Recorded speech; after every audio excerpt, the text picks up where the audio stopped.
É com muita satisfação que eu te convido a participar desse episódio de hoje do podcast Juridicamente Falando.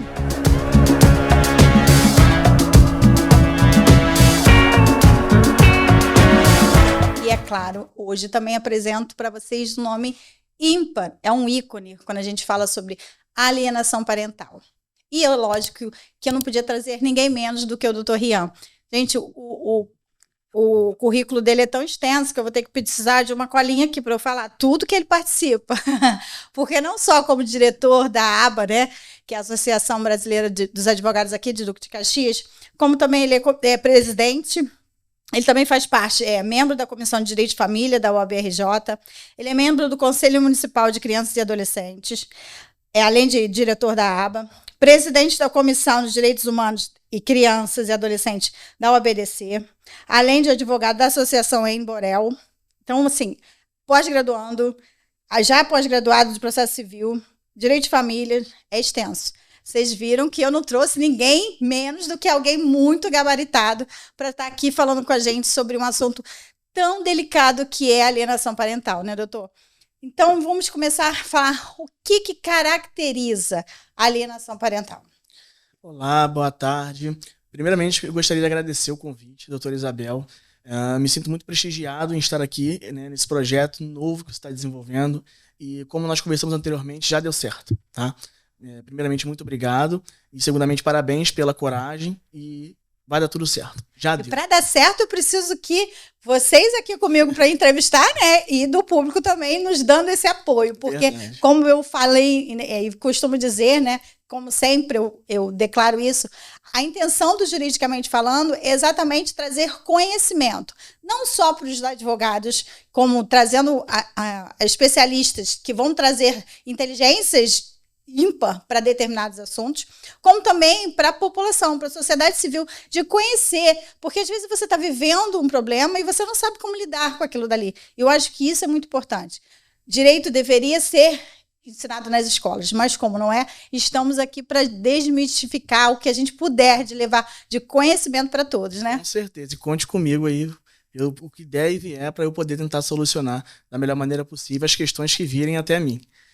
Primeiramente, já agradeci pelo convite. E segundo, já respondendo o seu questionamento relacionado à alienação parental, eu costumo falar que o direito das famílias, ele me escolheu. Não foi eu que escolhi a área das famílias. Digo isso porque eu tentei advogar no início em várias outras áreas, né? A gente sabe, né, que o direito das famílias está intrínseco no direito civil, então acaba que a gente estuda o direito civil de modo geral, mas a gente sabe que também os ramos do direito, eles se comunicam, eles são interrelacionados. Principalmente quando nós estamos falando de alienação parental. A alienação parental, ela tem uma lei que trata especificamente, lei, que é bem conhecida como Lei de Alienação Parental, e no seu artigo 2º ela traz o conceito de alienação parental. E basicamente, o conceito de alienação parental é quando um dos genitores, eles tentam de alguma forma, por algum de seus comportamentos, romper o vínculo com o outro genitor. Mas só é caracterizada a alienação parental se for os genitores? Ou se for, por exemplo, um irmão que fica falando mal do pai, isso também é alienação? Isso também é alienação parental. Mas basicamente aqui, nesse caso agora, nós estamos falando sobre genitores para com filhos. Mas em outros casos também podem ser reconhecidos como alienação parental, sim, tá bom? De um avô com a criança, de uma avó com a criança, e pode ser considerado sim. Voltando ao que eu estava falando, o artigo 2º da Lei de Alienação Parental traz o conceito e, basicamente, a palavra-chave é quando um deles tenta romper o vínculo da criança com aquele outro responsável, com aquele outro genitor. E no próprio conceito também traz justamente essa pergunta que você vê, esse complemento que a senhora fez, que é quando terceiros também, de alguma forma, tentam, de acordo com o parágrafo único desse artigo 2º, né, traz um rol exemplificativo do que seria atos considerados alienação parental. E eu digo exemplificativo justamente porque, além daqueles que estão expostos na lei, podem haver outros, né?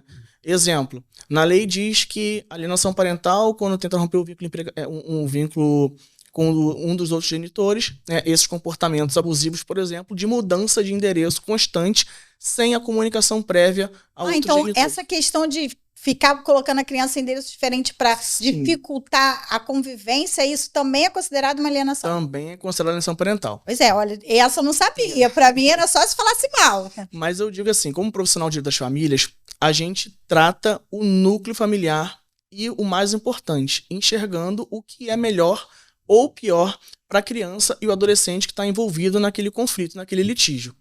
E levando para esse lado, né, levando em consideração essa premissa de proteção integral à criança e adolescente, isso está exposto até mesmo no artigo 227 da Constituição Federal, que diz que a sociedade, a família, o Estado, a gente deve, né, dar proteção integral à criança e adolescente, em educação, saúde, segurança, lazer, dentre outras modalidades. E com base nisso, a gente, né, que é profissional especialista das famílias, trabalha voltado para o bem-estar da criança naquele caso concreto. Digo isso porque, às vezes, a gente vem um cliente até o nosso escritório ou a gente se depara no Poder Judiciário com alguma demanda complexa de alienação parental ou comportamento de alienação parental. Só que quando a gente vai analisar a fundo para poder entender o núcleo daquele conflito, a gente vê que, às vezes, não passa de egocentrismo, né? E aí a gente, com uma conversa, às vezes até mesmo no nosso escritório, ou na audiência, que às vezes outro advogado também colabora com a gente, então justamente trazendo o princípio do Código de Processo Civil, o princípio da cooperação entre as partes, da boa-fé processual, a gente dialoga para tentar dirimir aquele conflito. Tem uma característica, assim, algo que é gritante de você perceber que aquela criança está sofrendo uma alienação? Então, é muito difícil ter essa percepção, porque nós, advogados, a gente não lida diretamente com a criança, né?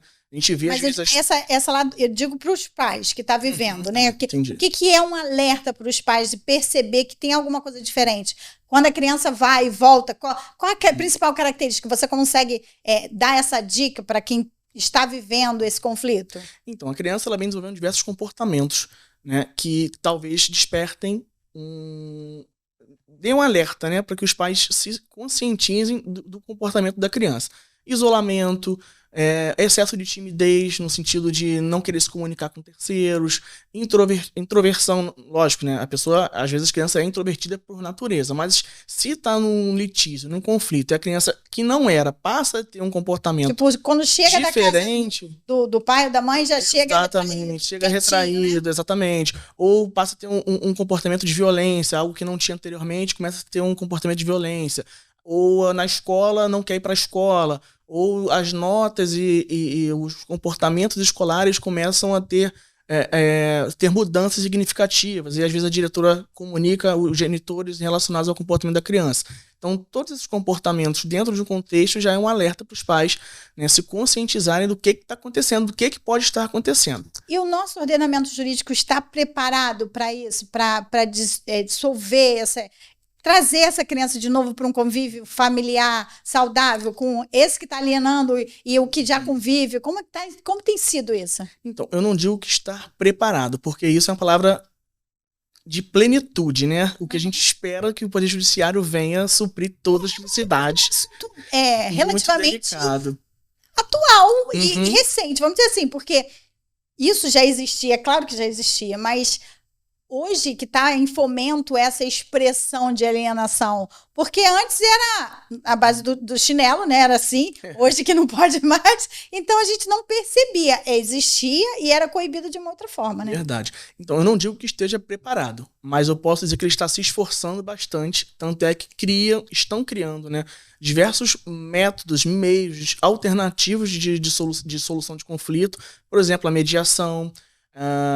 Temos também na própria lei de alienação parental um encaminhamento à equipe multidisciplinar, que são os peritos, psicólogos, psiquiatras, que fazem essa avaliação com a criança para que dê um laudo, né, relacionado aqui todo aquele contexto do caso concreto. Eu acho que essa parte até que você está falando, isso já completa, tem uma expressão que eu ia te perguntar, como que é o procedimento de lidar com isso. Então, existe uma equipe multidisciplinar que vai exatamente tentar captar isso das crianças, né? Exatamente. Porque as crianças, às vezes, não conseguem nem expressar o que estão sentindo. Exatamente. E, assim, são diversos casos, né? Tem demandas que, às vezes, já vêm com arcabouço, um histórico de conflitos, por exemplo, com diversos prontuários no Conselho Tutelar, no CREAS. Então, o advogado, quando vem com um caso de alienação parental, ele vai analisar antes de ingressar com a ação, primeira coisa que você vai perguntar: já passou pelo Conselho Tutelar? Tem um procedimento no CREAS? Porque por mais que eles não disponibilizem pra gente os autos do processo, você do prontuário, a gente vai lá, toma ciência, pega o número do prontuário e solicita ao juiz que oficia o CREAS e o Conselho Tutelar para que mandem para os autos do processo um relatório completo, pormenorizado, dos prontuários que foram citados, ou de todas das crianças. Às vezes tem mães que têm mais de um filho, então são vários prontuários para cada uma das crianças. E, obviamente, se falhar com a educação, segurança, saúde, não vou dizer que há essa inversão automática da guarda, né? Apesar de estar e ser previsto legalmente. Mas, às vezes, eu trouxe até como um mito também, como esse perde e ganha que se construiu, né, no nosso ordenamento jurídico, principalmente no direito das famílias. E eu costumo falar que não existe isso. Quem perde e quem ganha é sempre a criança. Então, por mais que tenha uma complexidade enorme de acordo com cada caso concreto, e eu vou trazer um exemplo de um caso que foi como eu debrucei e que me fez enxergar o direito de família, né, de uma forma diferente, uma perspectiva diferente, que foi um caso de uma mãe, uma genitora, que estava acusando o pai de um suposto abuso sexual. Só que ela fez essa acusação de forma unilateral nos autos do processo, e a juíza, prezando pelos princípios, né, da cooperação, o princípio do melhor interesse da criança e do adolescente, decidiu suspender a guarda, né, até que se investigasse aquelas circunstâncias trazidas aos autos do processo e desse uma decisão provisória ou definitiva sobre aquele caso em si. Só que a gente sabe que essa falsa acusação, né, eu tô falando falso porque a gente descobriu depois que era falso com todo o arcabouço probatório. Mas quando uma genitora, um genitor faz esse tipo de acusação, se a gente for analisar o Código Penal, no artigo 217A do Código Penal, que trata do estupro de vulnerável, diz que estupro de vulnerável é quando, né, é ter conjunção carnal ou ato libidinoso com menor de 14 anos. Só que nesses casos especificamente, quando se depara um poder judiciário e alguém usa de forma equivocada, né, ou com má fé mesmo, para que interrompa o vínculo, para que dificulte realmente a convivência do outro genitor com a criança, aí sim é considerada alienação parental e a gente já está com um conflito de matérias. Uma no direito das famílias e uma outra que vai tramitar uma investigação criminal. Eu tive um caso na esfera recente criminal sobre isso, porque a mãe montou uma festa com o pai pagando tudo, a festa era na casa do pai. Na véspera, ele recebe uma citação dizendo que era uma liminar de afastamento da criança. E aí ele foi entrar em contato com a mãe. Como que você fez isso? Que afastamento? E a festa que eu peguei, sabe qual a resposta dela? Paguei nada não, é só para pegar seu dinheiro. É fogo, né? É complicado. E assim, eu não gosto nem de usar termos direcionando para gêneros, né? Porque eu gosto sempre de falar de genitores. Mas nesse caso específico, foi uma genitora, né, contra um genitor. Então, eu trouxe esse caso em tela, mas a gente sabe que na prática tem tanto o pai que é alienante quanto a mãe que é alienante. E eu não vou nem entrar no mérito aqui se um é mais alienante do que o outro, não quero entrar nessa discussão. Eu acho que tem os dois, né? São ambos, exatamente. O que eu percebo também é que, assim, considerando que a mídia, quando traz um caso, quando aparece na novela, ou quando a gente tem um caso realmente sério de mídia, isso influencia o judiciário. Você concorda comigo? Concordo. E aí acaba que prejudica aquele que não se encaixa naquele caso ali. Exatamente. Mas virou moda, pronto, já era.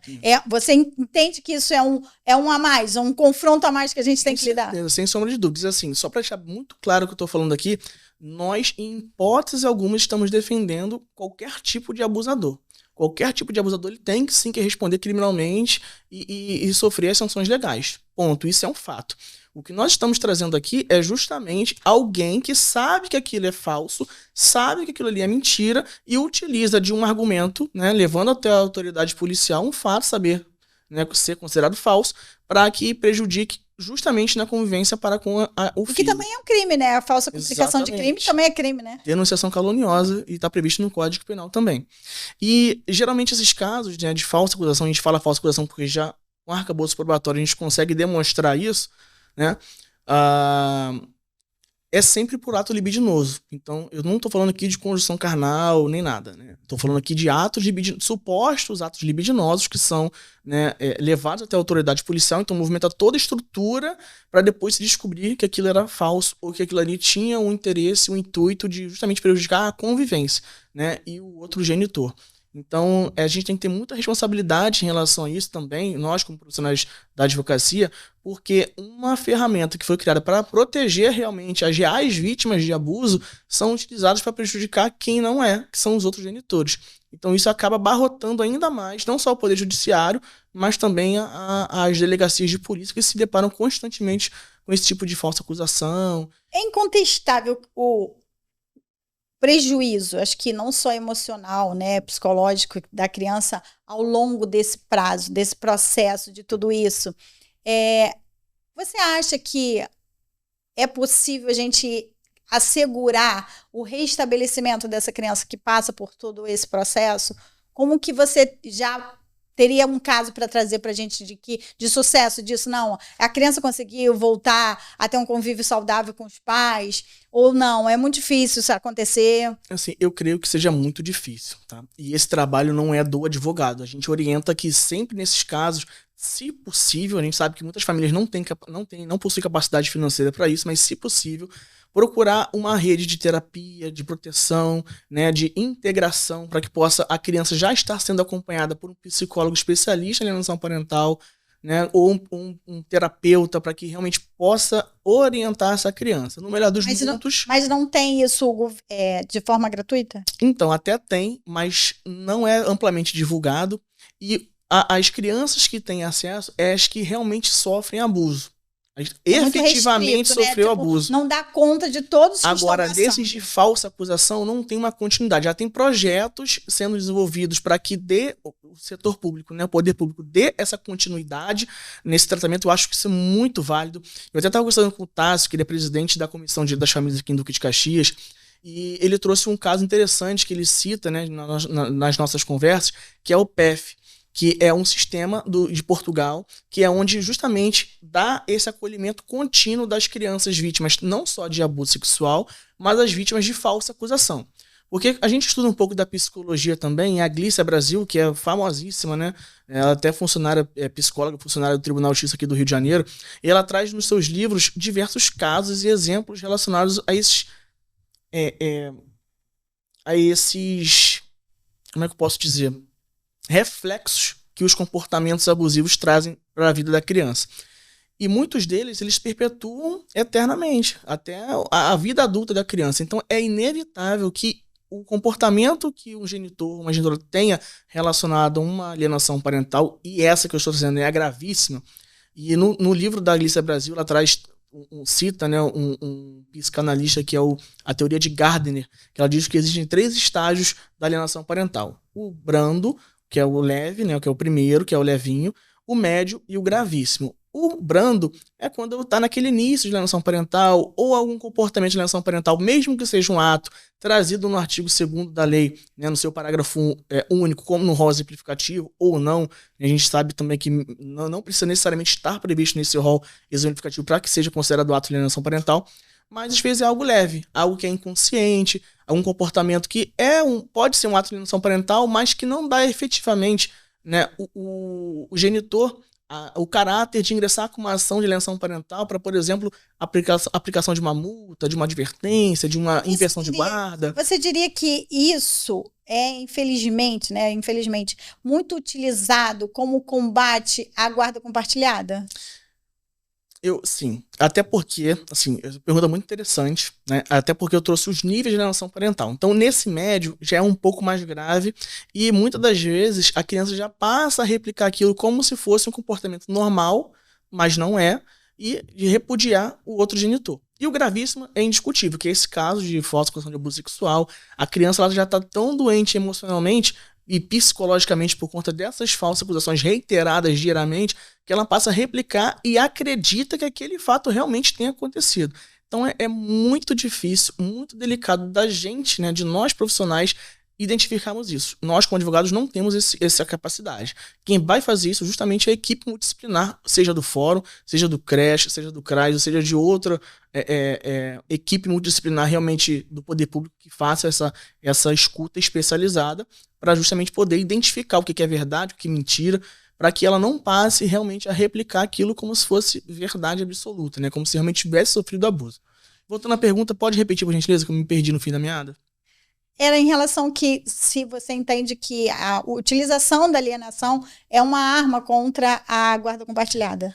Isso é uma pergunta muito interessante, até porque todo cliente que chega no meu escritório, às vezes chega com aquela figura, né, de ganhar e perder, né? E eu até trouxe um dos mitos aqui, que é justamente falando assim, cadê? Deixa eu ver.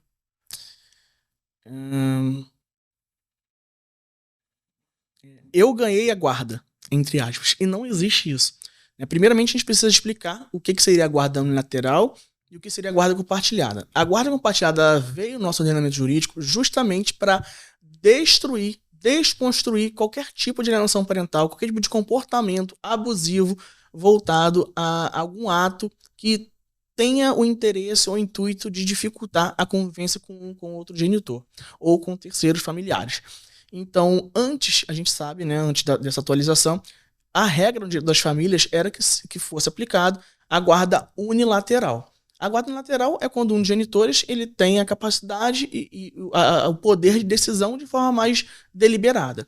E a guarda compartilhada, isso bem resumidamente, tá, para vocês poderem entender. E a guarda compartilhada é nada mais nada menos do que a divisão de ônus e bônus. Ambos os genitores vão mutuamente, reciprocamente, conversar sobre algo sobre a criança, escola, vão decidir sobre o plano de saúde. A gente fala, né, que é uma corresponsabilidade. Aí bate numa outra questão muito sensível, que é o financeiro. Exatamente. Porque quando você pensa, né, eu sei que eu também atendo nessa linha, a preocupação da guarda compartilhada é dividir também a despesa. Exatamente. Porque aí deixa ter uma pessoa que recebe a pensão para administrar, para ser dividida as responsabilidades. E isso é um dos mitos também, né? Eu estou falando de responsabilidade, mas responsabilidade paterna, afetiva, né? Presencial, questão de convivência, de vínculo realmente afetivo. Agora, geralmente, e os clientes vêm com essa dúvida também no nosso escritório, né? Você também deve se deparar constantemente com isso, que é justamente assim, e se houver a aplicação da guarda compartilhada, eu preciso continuar pagando a pensão alimentícia? Sim. Né? E eu falo assim, o mais importante de tudo isso não é a guarda em si. O mais importante de tudo é o plano de convivência equilibrado que vai ser feito no seu caso, na sua ação, para que realmente você possa saber os dias que você vai ver seus filhos, né? Às vezes o filho, dia das crianças, aniversário da criança, Natal, Ano Novo, feriados prolongados, feriados curtos. Então tudo isso já fica delimitado no plano de convivência, independente da modalidade de guarda. Até porque se a gente pensar que a responsabilidade ela já é dividida independente da forma da guarda, né? Porque assim, quanto que a criança custa? Então, a metade já é de cada um. Então, em que momento? Porque eles querem até dividir. Não, mas e esse tempo que ele fica aqui? Eu estou pagando por uma alimentação que ele está comendo na minha casa. É desse jeito, né? E a gente fala, né? É equilíbrio. Não está sendo dividido meio a meio, né? Porque aí já traz aquela concepção que não existe no ordenamento jurídico, que é a guarda alternada. A guarda alternada ela não existe. O que pode ser aplicado, e tem até decisão jurisprudencial já do STJ relacionada a esse sentido, é de aplicar uma guarda compartilhada com um plano de convivência alternado, mas são casos peculiares. Exemplo, o pai trabalha embarcado, fica 3 meses em alto mar. Quando ele vem ao solo, ele fica com a criança por 1, 2 meses, o tempo que ele ficar em solo. O caso concreto que foi levado à decisão, né, que gerou essa jurisprudência, foi justamente esse. E a criança já estava habituada com esse método de convivência. O pai ficava lá embarcado, quando retornava, pegava a criança, ficava também 1 mês ininterrupto, 1 mês e meio ininterrupto enquanto estava em solo. E tudo bem. Cargas d'água, houve algum conflito, alguma discussão, alguma coisa, e decidiram, né, ingressar no Poder Judiciário para poder discutir isso. E o que foi determinado foi a aplicação da guarda compartilhada com um plano de convivência alternado. Mas nesse caso específico, onde a criança já estava acostumada, já vinha com esse núcleo familiar, já estava habituada com essa convivência, o pai e a mãe já estavam cientes em relação a isso. Então, nesse caso, se aplicou. Mas a gente sabe que a regra não é essa. Eu não sei se da sua época, né? Porque você é um pouco mais novo que eu. Mas em Caxias a gente tinha um promotor de justiça, doutor Marinho, e ele era incisivo em brigar, né? E falar assim, vocês estão pensando que a gente está falando de um par de sapato? De quem vai usar esse par de sapato? Vocês estão falando como se fosse um objeto. E, infelizmente é assim. Porque assim, quando há a dissolução da convivência dos pais, aquela criança que está ali no meio, ela passa a ser disputada. Sim. Ou abandonada, né? Infelizmente, a gente convive com as duas questões. Porque também tem aquele pai que simplesmente paga e acha que é responsabilidade dele. Não, estou fazendo meu papel, que é pagar. E esquece que o mais importante, exatamente como você falou sobre ninguém ganha, ninguém perde, porque o bem maior tutelado ali é a criança. E isso muitas vezes fica subsidiário, né? E esquece que a criança precisa conviver com os pais, a criança precisa de amor de ambos, que não adianta só um dar, que não é, você não supre com o financeiro. Eu acredito que acho que essa é a parte que o judiciário não consegue. Verdade. E assim, já trazendo essa linha de raciocínio, a gente sabe que o que precede a guarda é o poder familiar, e está previsto também no Código Civil. Então, o que significa o poder familiar? O poder familiar são as responsabilidades que todos os genitores possuem, independente de guarda. Então, por mais que não haja guarda compartilhada ou unilateral, os pais possuem poder familiar. Então, o poder familiar significa que se seu filho cometer algum tipo de crime, sendo incapaz, né, menor de 18 anos, comete algum tipo de crime, seja de dano, seja lá o que for, você é responsável, assim como a genitora. Ah, mas eu não moro com meu filho, eu não coaduno com esse tipo de comportamento, mas você é pai e você vai ser responsável solidariamente junto com a genitora. Então, independente da guarda, os pais também são responsáveis, tanto na esfera administrativa quanto na esfera civil, né? Você acha que é possível uma alienação parental inconsciente? Eu acredito que sim. Né? Até mesmo pela falta de conhecimento e a falta mesmo de estrutura social que nós vivemos hoje no Brasil. Acho que é naquela situação de que você começa a expor sua opinião e a criança, no meio daquilo tudo, começa a absorver a opinião, né? E toma partido do quem ele mais convive. Eu acho que por aí, né? Creio eu que existe assim, até porque você está num término, geralmente, quando demandam esses casos de alienação parental, a gente vai analisar o caso concreto, geralmente são pós-divórcio, pós-dissolução de união estável. Então a gente está tratando de um relacionamento que houve uma ruptura e agora estão se discutindo a criança ali, com quem vai ficar, com quem vai ser responsável, qual vai ser a residência fixa. Então, obviamente, às vezes naquele ímpeto, né, que a gente vê de término de relacionamento, às vezes um sempre acaba gostando mais do que o outro, ou então às vezes por erros de um, isso traz aquele resquício, não deveria, né, mas para com a criança e com a questão de discussão de guarda. Então a gente vê que sempre precede, geralmente, na maioria dos casos, precede um divórcio, uma dissolução de união estável. Então a gente sempre vem com aquele arcabouço de sentimento, de emocional, de desgaste de relacionamento. Então possa ser sim que nesses contextos tem algum comportamento assim no inconsciente, que aí depois, mais pra frente, com uma terapia, com um psicólogo, com uma equipe multidisciplinar, ou até mesmo um juiz ou um advogado capacitado em direito de família, conversando, vai fazer com que a pessoa enxergue o que ela esteja fazendo não é o adequado, não é o ideal, ou é até mesmo um erro. E aí isso não é fácil na prática, porque geralmente os clientes vêm com aquela perspectiva de vitória, de querer prejudicar o outro, de querer vencer a ação, de querer a guarda. E a criança tem voz? Como funciona isso? Então, hoje tem uma lei que trata justamente da escuta especializada. Então, tem um setor específico do Tribunal de Justiça que faz essa escuta da criança. Tem uma delegacia, é a única delegacia no Rio de Janeiro que a gente, né, bate muito nisso em relação a aumentar o investimento, né, nesses projetos, que é a DECAV, que é justamente de escuta especializada da criança e adolescente nesses casos, né, de violência. Então, assim... Mas é um direito da criança ser ouvida? É um direito. Assim, não digo que é um direito, mas ela pode sim vir a ser ouvida judicialmente. E tem idade para isso? Então, juridicamente a gente não destaca idade, mas geralmente a gente vê na prática, né, acima dos 12 anos, a criança já vai ser ouvida e pode ser inquirida, né, que a gente fala, não é nem inquirida porque isso é um termo técnico e talvez as pessoas, né, quem é da área vai interpretar de forma equivocada. Mas para que o público possa entender que não é especialista em direito das famílias, a criança ela pode ser levada sim, ou até mesmo televisionado, fica uma equipe multidisciplinar fazendo as perguntas para com a criança, o promotor ou os advogados fazem a pergunta para os psicólogos trabalham essa pergunta e passam para a criança que a criança justamente não receba, às vezes, aquela carga, né, ou até mesmo falta de técnica da pergunta para com a criança. Então, há essa conexão. E nesses momentos em que a criança é ouvida, o advogado pode estar presente? Isso é um ponto muito delicado também, porque o Conselho Federal de Psicologia diz que o advogado não pode estar presente. E eu assisti um curso do Cristiano Chaves, falecido Cristiano Chaves, até, né, uma honra ter tido aula com ele enquanto estava em vida, que ele batia muito nessa tecla. Ele falava, não existe o advogado não acompanhar o estudo psicossocial. Não existe isso. Se eu fosse advogado, ele é promotor de justiça da Bahia. Se eu fosse advogado, eu iria fazer a questão de bater na tecla disso, porque não existe isso.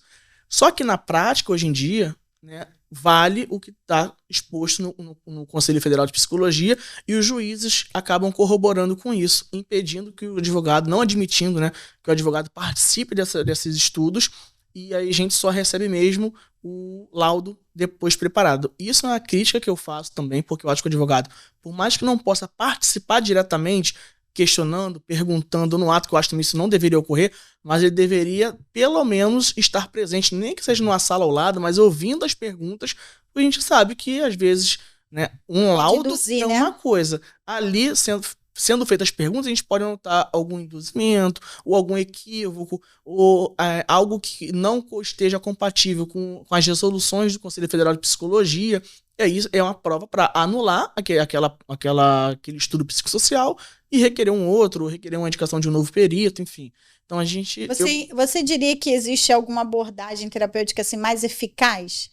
Então, tecnicamente falando, eu acho que todas são necessárias, tá? Vai depender de cada caso concreto mesmo ali, para ver qual é que se adequa mais àquela realidade fática.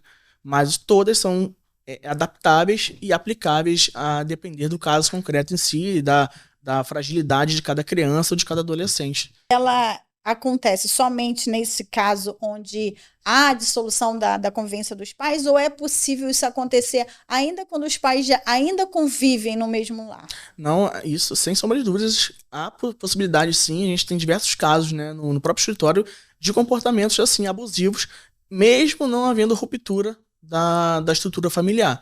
Então, no próprio seio familiar, sim, possa ser que tenha algum dos genitores ou algum terceiro ali que tenha e já venha trabalhando no psicológico da criança e adolescente, tentando denegrir a imagem antes mesmo da ruptura da união estável ou do casamento, né? Da dissolução, da dissolução ou do divórcio. O judiciário hoje tem algum papel de prevenção nisso? Então, os papéis são a criação de ferramentas que tentem justamente fomentar o diálogo entre as partes. Só que eu acho que isso ainda é muito pouco divulgado, né?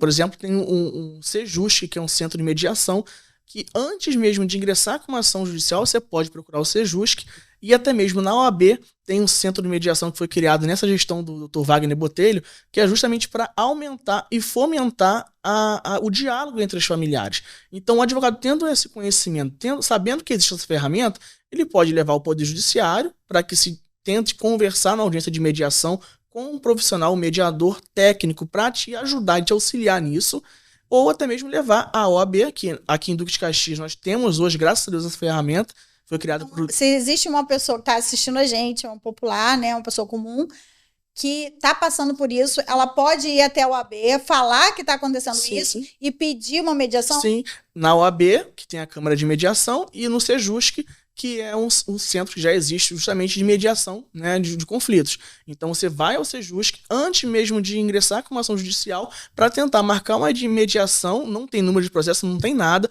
e até mesmo os mediadores, eles não analisam o processo anteriormente. Eles vão e ouvem as partes ali e tentam ver justamente o litígio que está acontecendo, descobrir qual é o núcleo daquele conflito para tentar dirimir aquelas controvérsias e tentar solucionar da melhor maneira possível o conflito. Eu achei interessantíssimo essa questão que você trouxe da mediação e a OAB Caxias ter essa possibilidade.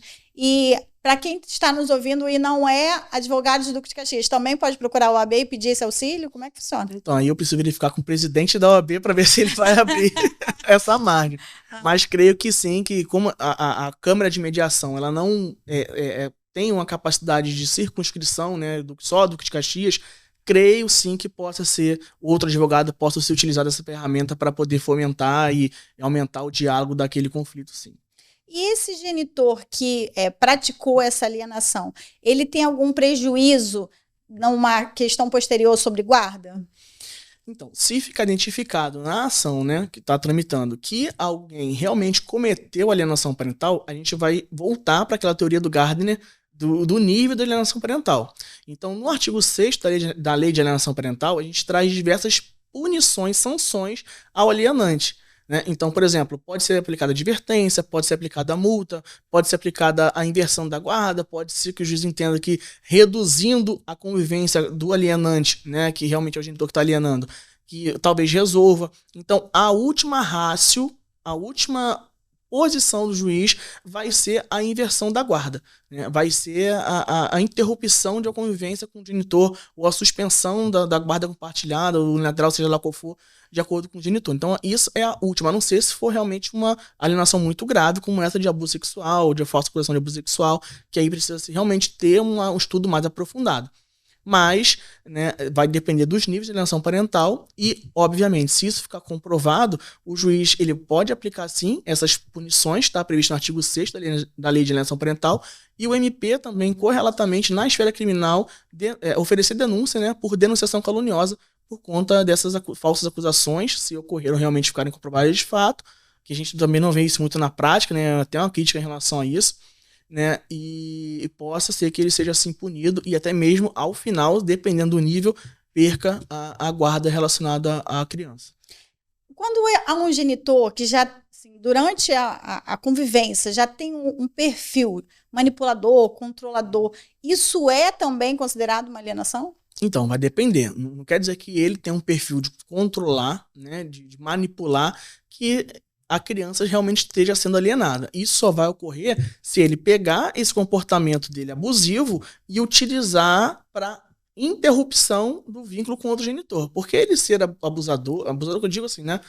Qual foi autoridade, né? Ter uma autoridade ou ser controlador, né? Não abusador, perdão, ratificando. Ser controlador não quer dizer que ele está cometendo alienação parental. Às vezes ele é controlador, mas não utiliza esse comportamento, né, de controlar para rompimento de vínculo com o outro genitor. Então, se ele não utilizar para rompimento de vínculo, não é considerado alienação parental, é só um comportamento mesmo isolado dele, mas que, obviamente, deve ser observado antes mesmo de contrair qualquer tipo de matrimônio, né? A gente falando sobre mitos, agora você já citou um, né, sobre a questão da guarda, que não é verdade, não é quem ganhou, quem perdeu, porque isso é da criança. Tem um outro mito que você gostaria de compartilhar? Eu trouxe um outro aqui, e diz, entre aspas também, né, homem não tem jeito com criança. Geralmente a gente ouve muito isso das genitoras, né? Mas homem ele não tem jeito com criança. Ele não pode até não ter jeito com criança, mas ele é pai tanto quanto mãe é mãe. Então ele eu acho que isso, de verdade, hoje é um mito que está caindo, né? Um mito, está caindo por terra. Eu tenho visto, e olha que eu, como fui criada longe do meu pai, eu tenho paixão por pais. Isso né?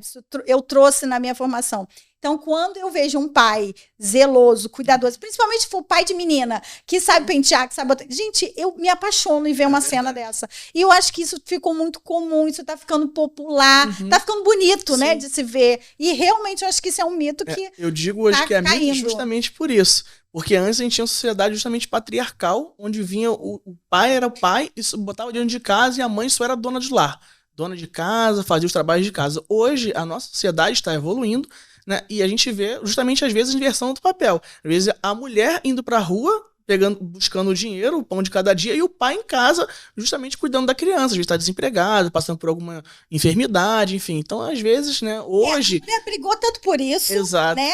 E agora que está acontecendo, aí quando dependentemente da situação lhe convém, aí ela inverte. Ela quer brigar ao contrário, né? Fala, você não entende criança, você não entende. Mas quando está chorando, fala, segura aqui. Verdade, exatamente. Segura, né? Tanto é que hoje os cursos, né, de pais exatamente ensina a trocar fralda, segurar, manipular. Eu acho que isso é um grande ganho para a criança. E assim, já trazendo justamente para o tema que a gente está discutindo, justamente o que a guarda compartilhada prevê, que é essa corresponsabilidade, né, dos genitores. Então, tanto o pai quanto a mãe, eles têm responsabilidades iguais, né? Então, tanto o pai é pai quanto a mãe é mãe. Então, eu entendo que isso seja um mito, sim, de que dessa fala, né? Homem não tem jeito com criança, não existe isso.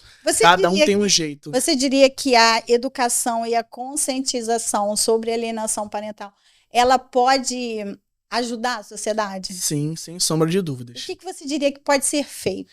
Bom, lógico que já temos aqui um instrumento, né? Que estamos falando justamente sobre isso para que atinja o maior número de pessoas, conhecer o que, e principalmente diagnóstico, né? Entender o que está vivendo é uma alienação ou não. Verdade. Então, eu digo assim, né, não existe regra para isso.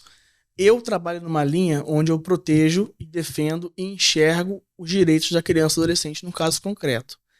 Há advogados profissionais que atuam e até mesmo fazem nas redes sociais aquele, né, alvoroço voltado para um lado da genitora e outros voltados para o lado da figura paterna, do genitor. Então existem 3 figuras, uma que defende a corrente da mãe, uma que defende a corrente do pai e um outro que é a minha linha de atuação e também dos advogados que eu conheço aqui em Duque de Caxias, Tássio, Edilane, dentre outros, que atuam na defesa e na proteção da criança e do adolescente. Então a criança é a vítima nessa situação. Lógico, às vezes a mãe também é vítima? Sim. Às vezes o pai é vítima? Sim. Mas, no grosso modo, a criança é sempre a vítima. Então, elas são lesadas. Então, se um pai ganha ou um pai perde, se uma mãe ganha ou a mãe perde, a criança vai estar ali no meio daquele litígio e daquele conflito, sofrendo todas as consequências de ambos os lados. Então, a gente sempre enxerga, estuda e analisa o caso voltado para os interesses de proteção à criança ou adolescente, até mesmo pressupondo o que traz o ECA no artigo 4º de proteção integral, no que traz o artigo 226, quando fala que a família é a base da sociedade, artigo 227 da Constituição Federal que fala que a sociedade, o Estado, a família, né, tem um dever de dar proteção integral à criança e ao adolescente e ao jovem, né? Então a saúde, a educação, a segurança, a vida, a todos os direitos fundamentais que são previstos na Constituição Federal. Então tudo isso é para proteger a criança. A gente sabe também que o ECA ele é novo, ele é de 90, né? Então ele vem desde de 1924, com a Convenção de Genebra, tendo essa evolução. Depois disso, Declaração Nacional dos Direitos Humanos, né, Convenção Interamericana de Direitos Humanos, depois vem a Constituição Federal, que traz todo esse arcabouço probatório de convenções, declarações internacionais, né, de direitos humanos, de proteção integral, e a Constituição Federal de 88 e o nosso ECA de 90. Então, após a Constituição Federal, o ECA veio 2 anos após. Então, esses estudos, né, e essa evolução histórica para o direito é muito recente ainda, são 30 anos. 30 anos para o direito é algo novo, né, que a sociedade não amadureceu ainda o suficiente. A lei ela muda, né, constantemente, mas a sociedade ela não muda com a lei. A lei ela vem antes, né, às vezes, muitas das vezes, pelo comportamento social, mas outros não. Nesse caso tem específico de adaptação, né? Exatamente. Que a lei pegue, na verdade, né? Exatamente. Então essa conscientização ela vem com as leis, com a aplicação das leis, obviamente, mas dependendo do profissional, da linha de trabalho que ele atua. Então não é que eu perdi cliente, mas às vezes o cliente vem querendo ouvir certas coisas de você, igual eu falei, dessas 3, né? Um que defende uma linha do pai, outro defende a linha da mãe, outro defende a linha da criança, mas o cliente vem querendo ouvir determinadas coisas e eu não falo às vezes o que ele quer ouvir. Eu falo, a minha linha de trabalho é essa, eu entendo que você está equivocado aqui, você está errado aqui, você pode melhorar aqui, não sugiro que você faça isso, você vai por essa linha. Muitos, às vezes, entendem, outros não, mas assim, ossos do ofício, você tem que escolher qual é a sua linha de ideologia, de trabalho, para que você possa realmente acreditar naquilo e desenvolver um bom trabalho. E eu acho que essa responsabilidade do profissional, ela vai a muito além, até porque você também não pode prometer algo que você não pode cumprir. Que você cria uma expectativa muito grande e principalmente a gente não esquecer que no meio dessa confusão aí toda, existe um menor, na maioria das vezes. Nós como profissionais não estamos ali para poder fomentar o litígio ou prejudicar outra parte que muitas das vezes vem com essa imagem, né, de querer prejudicar, de querer fazer, de querer falar. Mas a gente vem na questão de reconstrução não familiar, mas reconstrução daquele núcleo para que possa justamente, não reconstruir, que eu digo de voltar, de casar novamente, pode até acontecer, a gente já viu isso em audiência, mas não de casar ou restabelecer a união estável, mas até mesmo de reestruturar, restabelecer a comunicação. E eu acho que também um ponto muito importante de tudo isso é o que a gente falou ainda há pouco, da responsabilidade de ambos. Né, de a mulher parar de se vitimar.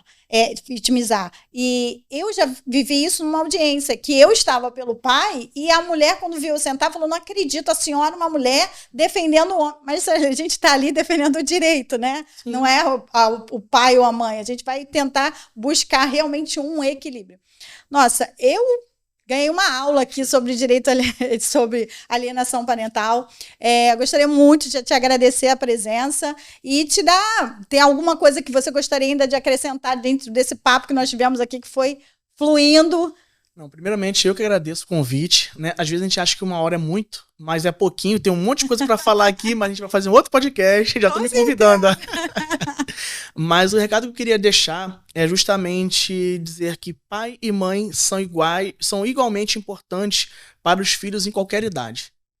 Eu acho que essa é uma frase que a gente não pode deixar de falar e de frisar sempre nos casos, seja de alienação parental, seja numa ação de guarda normal que está sendo discutida ali. Não existem vitoriosos. Quem ganha e quem perde. Quem ganha e quem perde é a criança. Então não existe genitor vencedor, genitora perdedora, não existe isso. Então, repetindo a frase que eu acho que a gente precisa sempre deixar em destaque, em ênfase, é que pai e mãe são igualmente importantes e responsáveis para os filhos em qualquer idade. Eu acho que esse é o meu recado. Eu gostaria de agradecer a todos que fizeram conosco aqui essa participação especial.